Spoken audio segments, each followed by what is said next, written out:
प्रिय विद्यार्थियों, आज की इस ऑनलाइन क्लास में हम पढ़ने जा रहे हैं क्लास 11th के सब्जेक्ट बायोलॉजी का एक टॉपिक। आज का हमारा टॉपिक बायोलॉजी के चैप्टर नंबर 2 से है। चैप्टर दूसरे का नाम है जीवों का वर्गीकरण। तो जीवों के वर्गीकरण से संबंधित आज का टॉपिक जगत मोनेरा के बारे में हम डिस्कस करेंगे। इससे पूर्व हमने इसी चैप्टर से क्या पढ़ा था के बारे में थोड़ा सा डिस्कस कर लेते हैं। पूर्व के चैप्टर को और क्लास को रिवाइज करने से जो कुछ हम भूल चुके हैं उनका पुनः स्मरण हो जाता है और इस पुनः स्मरण के कारण नए पढ़ने वाले टॉपिक के साथ मिलन हो जाता है। फलस्वरूप पुराना टॉपिक और नया टॉपिक आसानी से हमें समझ में आता है। हम ये कह सकते हैं कि कंटिन्यूस प्रोसेस होने पर कोई टॉपिक हमें इजी वे से समझ सकते हैं। हमने जीवों का वर्गीकरण के अंतर्गत पढ़ा था कि विभिन्न वैज्ञानिकों के द्वारा अलग अलग प्रकार की वर्गीकरण पद्धतियाँ दी गई, अर्थात जीवों को अलग अलग जगतों में विभक्त किया गया, किंगडम बनाया, इसलिए उसको किंगडम क्लासिफिकेशन कहते हैं।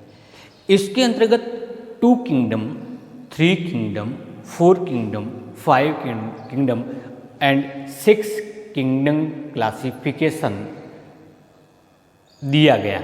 उसमें से सबसे ज़्यादा सर्वमान्य है वो है विटिकर द्वारा, R.H. विटिकर द्वारा प्रतिपादित 5 किंगडम क्लासिफिकेशन।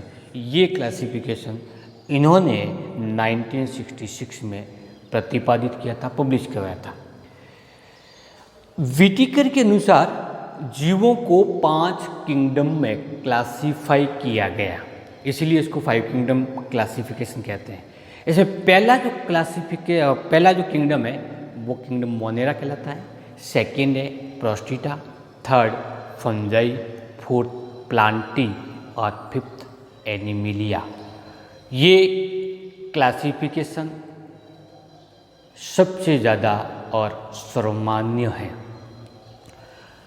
तो हम आज के इस टॉपिक में जगत मोनेरा के बारे में डिस्कस करेंगे कि इसमें कौन से जीवों को क्लासिफाई किया गया है, उन जीवों के सामान्य लक्षण क्या होता है, उसमें पोषण की विधि कैसी होती है, उसमें प्रजनन की प्रक्रिया कैसी होती है, इत्यादि के बारे में हम पढ़ना प्रारंभ करते हैं। तो आइए प्रारंभ करते हैं आज का अपना टॉपिक। इससे पहले छोटी सी रिक्वेस्ट है कि यदि आप अभी चैनल से नहीं जुड़े हुए हैं तो आप चैनल को सब्सक्राइब कीजिए, लाइक करना और शेयर करना ना भूलें। टॉपिक को समझने के लिए आप वीडियो को पूरा ज़रूर देखें। तो आइए प्रारंभ करते हैं हम आज का अपना टॉपिक जगत मोनेरा के बारे में। इस जगत में जिन जीवों को रखा गया है या सम्मिलित किया गया है उन्हें बैक्टीरिया कहते हैं। बैक्टीरिया के हम इसको या फिर हिंदी में इसको नाम देते हैं जीवाणु। जीवाणु का नाम आते ही हमारे मन में एक प्रश्न उठता है, उसके बारे में विचार आता है कि ये एक सूक्ष्म संरचना होती है जो सामान्य तौर पर नग्न आंखों से दिखाई नहीं देती है। तो ये है क्या? एक सूक्ष्म जीव। और ऐसा माना जाता है कि इतने सूक्ष्म होते हैं कि एक बूंद जल की एक बूंद में करोड़ों बैक्टीरिया पाए जा सकते हैं, या एक मुट्ठी मिट्टी के अंतर्गत अरबों बैक्टीरिया, करोड़ों बैक्टीरिया प्रेजेंट हो सकते हैं। तो इतनी सूक्ष्म संरचना है कि हम इसको आसानी से नग्न आंखों से नहीं देख सकते। तो जगत मोनेरा में किन जीवों को सम्मिलित किया गया? मुख्य रूप से बैक्टीरिया को या जीवाणु को। अब ये जीवाणु या जगत मोनेरा के जीव कहाँ पाए जाते हैं? क्योंकि बैक्टीरिया है, ये सभी स्थानों पर सामान्य रूप से मिल सकते हैं, जैसे गर्म झरनों में भी आसानी से अवेलेबल होते हैं। मरुस्थलीय वातावरण जहाँ पे जल की कमी है उस स्थान में पाए जाते हैं। ठंडे स्थान में भी पाए जाते हैं, जल में पाए जाते हैं, भूमि में पाए जाते हैं, वायु के अंदर बैक्टीरिया प्रेजेंट होते हैं, किसी भी प्रकार के मर्द कार्बनिक पदार्थों के अंदर उपस्थित है, सभी प्रकार के। और कौन से आवास जिसमें विषम स्थिति है, प्रतिकूल वातावरण है, उस वातावरण के अंदर भी बैक्टीरिया सामान्य रूप से अपने आप को अनुकूलित करते हुए उस स्थल पे पाए जाते हैं। जैसे सामान्य तौर पर जीव होते हैं वो लगभग 50 डिग्री सेंटीग्रेड तक सक्रिय रहते हैं। तो जीवाणु भी कितने डिग्री पर रहेंगे, 50 डिग्री तक रहते हैं। और कभी कभी ये 50 से ऊपर भी चले जाते हैं, 60, 70, 80, 90 डिग्री सेंटीग्रेड ताप पर भी जीवाणु जीवित रहते हैं। तो 90 डिग्री सेंटीग्रेड ताप इन जीवाणुओं के लिए प्रतिकूल है, उनकी वृद्धि के लिए अनुकूलित नहीं है, लेकिन इसके बावजूद भी इस प्रकार के आवास के अंदर उपस्थित होते हैं। तो ये सभी प्रकार के आवासों में पाया जाता है। बात करते हैं कि इन जीवाणुओं का आकार कैसा होता है। बेसिक रूप से 11th के अंदर कुछ 4 प्रकार के आकार के आधार पर जीवाणु को विभक्त किया गया है, जिसमें सबसे पहला है गोलाकार जीवाणु। कई आकार के हो सकते हैं। ऐसे जीवाणु जिनका आकार गोल है वो गोलाकार जीवाणु कहलाते हैं। ये गोलाकार, ये 2 के समूह में हो सकते हैं अथवा 4 के समूह में हो सकते हैं, अथवा जीवाणु गोलाकार जीवाणु वो एक श्रृंखला के रूप में भी पाए जा सकते हैं। इस प्रकार के गोलाकार जीवाणु क्या कहते हैं, इसके बारे में हम उच्च कक्षाओं में आप अध्ययन करोगे। तो गोलाकार जीवाणु जिसे सामान्य भाषा में ये इंग्लिश वर्ड है, ये कोकस कहलाता है, जबकि उसके बहुवचन होता है वो कोकाई कहलाता है, या फिर हिंदी में नाम देते हैं उसको गोलाणु। आकार कैसा हुआ उसका, गोलाकार, गोल प्लस अणु, गोलाणु। इंग्लिश में क्या कहेंगे इसको, कोकस, और बहुवचन के रूप में क्या कहेंगे इसको, कोकाई। पहला आकार के आधार पर जीवाणु हुआ कोकस, गोलाणु। दूसरा, ऐसे जीवाणु जिनका आकार षड़ के समान होता है, तो इनको षडाकार जीवाणु के नाम से जानते हैं, जबकि इंग्लिश में उसको बेसिलस जीवाणु नाम देते हैं। ये बेसिलस जीवाणु भी एकल हो सकता है अथवा 2 के समूह हो सकता है, अथवा इनकी एक बड़ी सी श्रृंखला पाई जा सकती है। आकार के आधार पर तीसरे प्रकार के जीवाणु होते हैं, उनको कहते हैं कोमाकार। कोमा के आकार, जैसे हम हिंदी में लगाते हैं कोमा, उसके समान क्या करती क्या, ये एक जीवाणु है। इंग्लिश में इसको विब्रियम कहते हैं। सिंगुलर वर्ड है तो इसको नाम देते हैं विब्रियम, और ये पलुलर है तो नाम देते हैं इसको विब्रियो। जैसे फॉर एग्जाम्पल हैजा को निर्मित करने वाला या हैजा रोग का रोगजनक विब्रियो कोलाई, तो नाम दिया गया विब्रियो। किससे संबंधित हैं, उसके आकार से। ठीक इसी प्रकार का चौथा प्रकार है वो सर्पिलाकार। किसके समान है, सर्पिलाकार, स्प्रिंग नुमा संरचना के रूप में पाए जाते हैं, तो हम उसको सर्पिलाकार जीवाणु अथवा स्पाइरिलम जीवाणु के नाम से जानते हैं। तो आकार के आधार पर जगत मोनेरा में पाए जाने वाले जीवाणु 4 प्रकार के होते हैं, गोलाणु, बेसिलस, विब्रियो और सर्पिलाकार अथवा स्पाइरल प्रकार के। जीवाणु की संरचना एक सरल प्रकार की होती है और सामान्यतः जीवाणु एक कोशिकीय जीव ही होते हैं, लेकिन इनमें पाई जाने वाली जैविक क्रियाएं जटिल प्रकार की होती है। जीवाणुओं की बाह्य सतह पर कोशिका भित्ति पाई जाती है जो विशेष प्रकार की होती है, और इसी जगत मोनेरा के अंदर पाए जाने वाले दूसरे प्रकार के जीव जिन्हें माइकोप्लाज्मा कहते हैं, उनमें कोशिका भित्ति नहीं पाई जाती है। माइकोप्लाज्मा एक सूक्ष्म जीव होते हैं। तो इस मोनेरा के अंतर्गत कितने रखेंगे, जीवाणु और माइकोप्लाज्मा। सबसे अधिक जो वर्णन हम पढ़ रहे हैं वो जीवाणु से संबंधित है। जीवाणु में पोषण के आधार पर जीवाणुओं को 2 भागों में विभक्त किए जाते हैं। ऐसे जीवाणु जो अपना पोषण स्वयं निर्मित करते हैं या भोजन का संश्लेषण करते हैं, उनको स्वपोषी जीवाणु के नाम से जाना जाता है। जबकि दूसरे वो जीवाणु होते हैं जो सामान्य तौर पर कार्बनिक पदार्थों के अपघटन के द्वारा पोषण प्राप्त करते हैं। इनको परपोषी जीवाणु के नाम से जानते हैं। परपोषी जीवाणु को साधारणतः डिकम्पोजर या अपघटक भी हम कह सकते हैं। स्वपोषी अर्थात जीवाणु रासायनिक क्रियाओं के द्वारा या जैविक उपापचय क्रियाओं के द्वारा खाद्य पदार्थ का संश्लेषण करते हैं। यदि उनका संश्लेषण सामान्य प्रकाश संश्लेषण क्रिया के द्वारा हो तो उसको नाम देते हैं प्रकाश संश्लेषी, जैसे साइनोफाइसी बैक्टीरिया होता है। लेकिन यदि वो आयरन, नाइट्रेट, सल्फर इत्यादि के ऑक्सीकरण के द्वारा ऊर्जा निर्मित करते हैं तो उसको नाम देते हैं रसायन संश्लेषी जीवाणु। दूसरे परपोषी जीवाणु हमेशा दूसरे जीवों से पोषण प्राप्त करता है, जैसे लैक्टोबैसिलस, नाम सुना होगा आपने, किसमें पाया जाता है? दूध से दही का निर्माण लैक्टोबैसिलस से किया जाता है। अर्थात दही के अंदर कौन सा जीवाणु है? लैक्टोबैसिलस। दूध में पाई जाने वाली लैक्टोज शर्करा का ऑक्सीकरण लैक्टिक एसिड में करता है। तो दूध में क्या है? लैक्टोज शर्करा, और दही में क्या है? Lactic acid. एसिड होने के कारण दही खट्टा है और शर्करा होने के कारण दूध मीठा होता है। तो एक ऑक्सीडेशन की प्रक्रिया हुई जिसके फलस्वरूप दही का निर्माण हुआ। और ये जो जीवाणु है कौन सा? लैक्टोबैसिलस, इस क्रिया के दौरान या ऑक्सीकरण के दौरान ऊर्जा प्राप्त कर लेते हैं। दूसरे प्रकार के जीवाणु का एग्जाम्पल है वो राइजोबियम। नाम सुना होगा आपने राइजोबियम।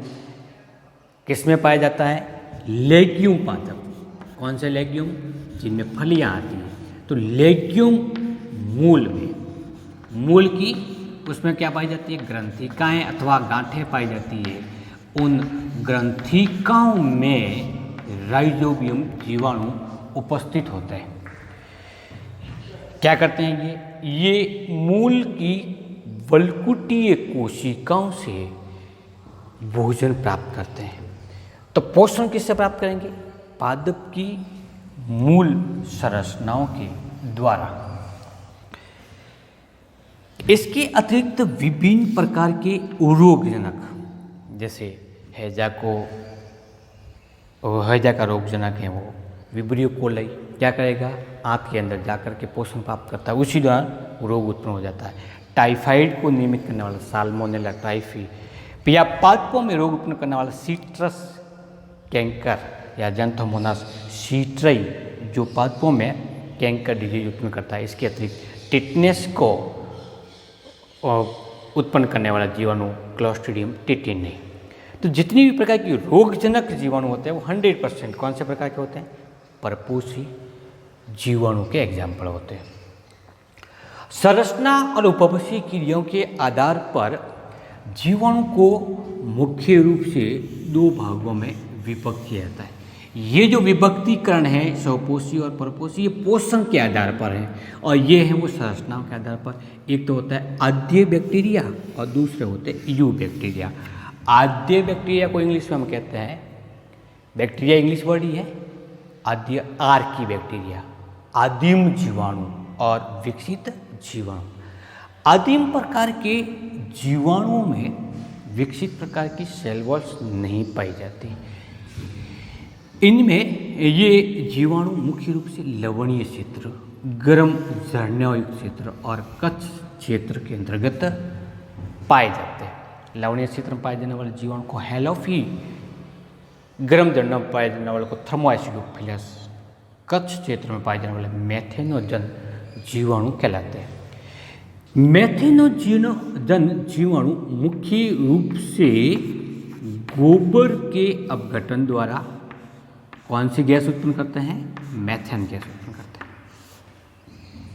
इसलिए इसको नाम देते हैं मेथेनोजन।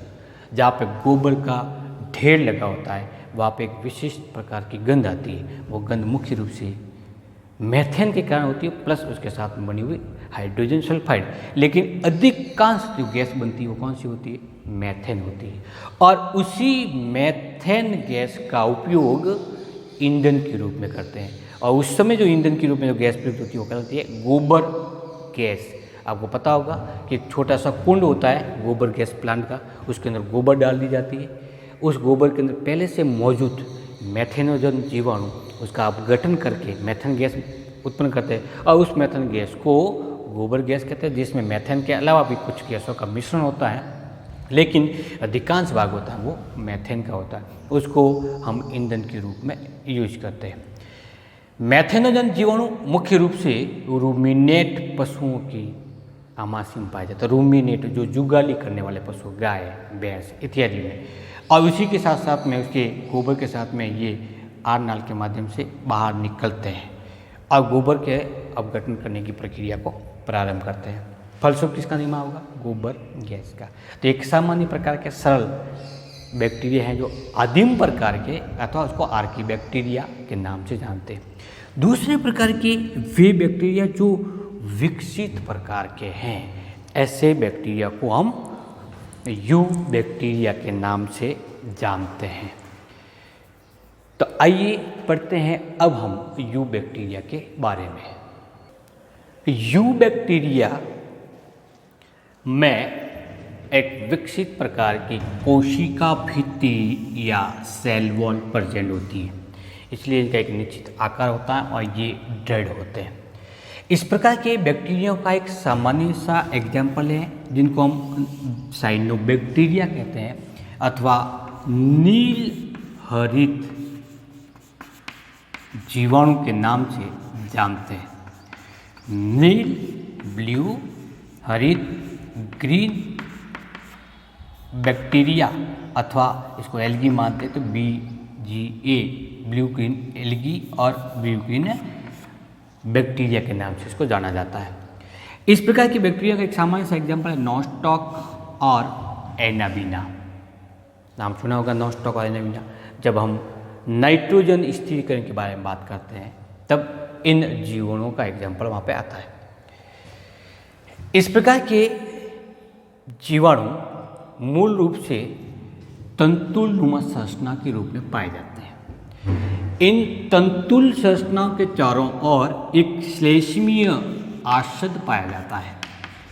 श्लेष्मीय म्यूकस शीट पाई जाती है, आसद पाया जाता है, जिसके फलस्वरूप ये फिसलन युक्त होते हैं। जिस क्षेत्र में इस प्रकार की बैक्टीरिया बहुत अधिक मात्रा में फैले हुए होते हैं उस सतह पर एक लेयर बन जाती है और उसके ऊपर पैर रखते ही उसमें फिसलन होती है।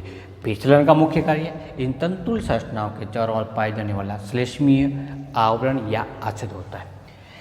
इस आसद के अंदर दो प्रकार की कोशिका होती है, जो गोलाकार और छोटी कोशिका होती है। इनको कायिक कोशिका या वेजिटेटिव सेल कहते हैं, जबकि एक बड़े आकार की कोशिका होती है। इस कोशिका को हेटेरोसिस्ट के नाम से जानते हैं। बड़ी कोशिका है वो हेटेरोसिस्ट, और यही हेटेरोसिस्ट कोशिका इन जीवाणु में नाइट्रोजन का स्थिरीकरण करती है। इसलिए नॉस्टॉक स्थिरीकरण, नॉस्टॉक और एनाबीना का क्या महत्व है कि ये मुक्त रूप से वातावरण में उपस्थित रहते हुए वायुमंडलीय नाइट्रोजन का स्थिरीकरण करके अवशोषण योग्य नाइट्रोजन की यौगिकों में बदलते हैं, जिसके फलस्वरूप मिट्टी के अंतर्गत नाइट्रोजन की कमी पूरी हो जाती है या नाइट्रोजन पोषक तत्वों की अधिकता हो जाती है।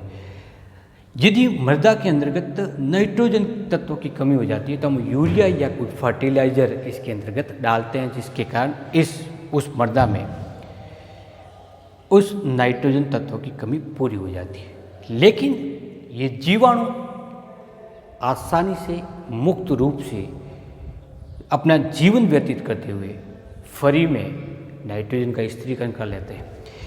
जैविक संरचना स्थिरीकरण का कार्य करता है और फर्टिलाइजर के रूप में काम करता है, इसीलिए इन्हें बायो फर्टिलाइजर या जैव उर्वरक के रूप में जाने जाते हैं। धान के खेत में जैसे चावल की खेती करनी होती है तो उससे पहले हम खेत को पानी से भर देते हैं। और कुछ समय तक उसको खुला रखते हैं। पानी से भरे हुए खेत के अंतर्गत ये नॉस्टॉक और एनेमिना जैसे जीवाणु आसानी से विकसित हो जाते हैं, अथवा उसके हम स्पोर को उसके पानी के अंदर बिखेर देते हैं। कुछ समय के बाद में ये विकसित होकर के नाइट्रोजन का स्थिरीकरण करना प्रारंभ कर देता है और उस खेत के अंतर्गत नाइट्रोजन तत्व की अधिकता हो जाती है, या हम ये कहते हैं कमी नहीं होती है। तो आपको इसमें अतिरिक्त मात्रा में यूरिया जैसे उर्वरक डालने की आवश्यकता नहीं होती। और इसी नाइट्रोजन तत्व की अधिकता के कारण उस खेत के अंदर चावल की बहुत अधिक उत्पादकता होती है। इसीलिए कई बार ये प्रश्न पूछा जाता है कि क्या कारण है कि धान के खेत में नॉस्टॉक युक्त कॉलोनियाँ विकसित की जाती है, जीवाणु का उपयोग उत्पादकता में वृद्धि करने के लिए किया जाता है। तो इसका मुख्य कारण क्या है कि ये जीवाणु नाइट्रोजन का स्थिरीकरण करते हैं, इसलिए इसको किस रूप में काम लेते हैं? Bio fertiliser. फर्टिलाइजर उर्वरक जो पोषक तत्वों का मिश्रण है जो पादपों को प्राप्त होता है, और बायो जो जैविक कोशिकाओं से प्राप्त होता है। इन जीवाणुओं में ग्रीन कलर को डेवलप करने के लिए क्लोरोफिल पाया जाता है, इसलिए ये हरे रंग के दिखे जाते हैं।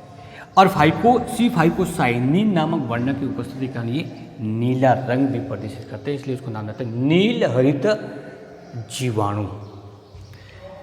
क्लोरोफिल प्रजनन होने के कारण ये स्वपोषी की श्रेणी में आते हैं और प्रकाश संश्लेषण क्रिया के द्वारा ये अपने भोजन का निर्माण स्वयं करते हैं। इसके अतिरिक्त ये नाइट्रेट, नाइट्राइट और अमोनियम जैसे रासायनिक यौगिक का भी या आयंस का भी ऑक्सीकरण क्रिया के द्वारा ऊर्जा का निर्माण करते हैं।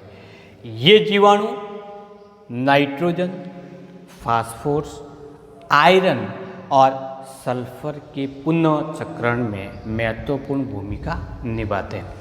तो यू बैक्टीरिया का एक एग्जाम्पल है वो नॉस्टॉक। ये एक नॉस्टॉक है, इसकी बहुत सारे ये तंतुल संरचना, तो नॉस्टॉक तंतुल कहलाता है। ये बहुत सारे तंतुल होते हैं तो कॉलोनी के रूप में पाए जाते हैं, और कॉलोनी के चारों तरफ क्या पाई जाती है? जिलेटिनी या श्लेष्मी आश्रित पाया जाता है। जिलेटिनी का मतलब श्लेष्मी प्रकार का।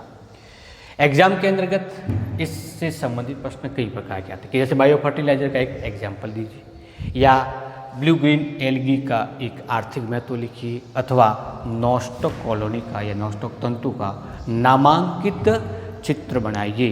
तो इस प्रकार से प्रश्न एग्जाम में हर साल पूछे जाते हैं।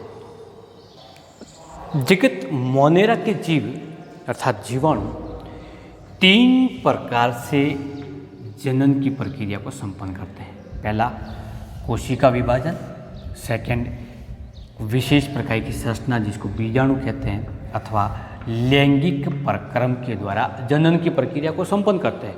सबसे पहला देखते हैं कोशिका विभाजन की प्रक्रिया। इस प्रकार के विभाजन के अंतर्गत एक सामान्य प्रकार की कोशिका, ये इसका केंद्रक विभाजित होकर के पहले 2 केंद्रकों का निर्माण कर देता है। एक केंद्रक और दूसरे केंद्रक से विपरीत सिरों की ओर चला गमन कर जाता है। उसके पश्चात केंद्रकों के मध्य संकीर्ण होना प्रारंभ हो जाता है, और संकीर्ण बनने के पश्चात जब संकीर्ण धीरे धीरे अंदर की ओर बढ़ना प्रारंभ हो जाएगा, दोनों आपस में मिल जाएंगे तो 2 कोशिकाओं का निर्माण हो जाता है। इस प्रकार की क्रिया कोशिका विभाजन के द्वारा संपन्न होती है, उसको हम विखंडन विधि भी नाम दे सकते हैं। बनी हुई दोनों कोशिकाओं को पुत्री कोशिका के नाम से जाना जाता है। ये आकार में पैतृक कोशिकाओं की तुलना में या पेरेंटल सेल की तुलना में छोटी होती है। पुनः कोशिका आकार में वृद्धि करके पैतृक कोशिका के समान हो जाती है, और ये फिर वापस विभाजन क्रिया के द्वारा नई कोशिकाओं का निर्माण करता है। ध्यान ये रखना चाहिए हमें कि इस विभाजन के दौरान सामान्य तौर पर समसूत्री विभाजन की प्रक्रिया संपन्न होती है। तो पहला कौन सा हुआ? कोशिका विभाजन। दूसरा आता है बीजाणु के द्वारा। इन जीवाणु में विपरीत काल में इसके चारों तरफ कोशिका भित्ति का निर्माण हो जाता है, या इसकी जीवद्रियों के चारों तरफ कोशिका भित्ति का निर्माण हो जाता है। इस प्रकार की बनी हुई संरचना को अंतःबीजाणु कहते हैं, और ये अंतःबीजाणु अनुकूल परिस्थिति में नए जीवाणु का निर्माण करता है। तो ये कौन सा हुआ? बीजाणु के द्वारा। और तीसरी कंडीशन आती है वो लैंगिक प्रक्रम के द्वारा होता है। इस क्रिया में होता क्या है? एक जीवाणु जिसका ये डीएनए, इसके पास में एक दूसरा जीवाणु, ये दोनों जीवाणु एक दूसरे के संपर्क में आते हैं।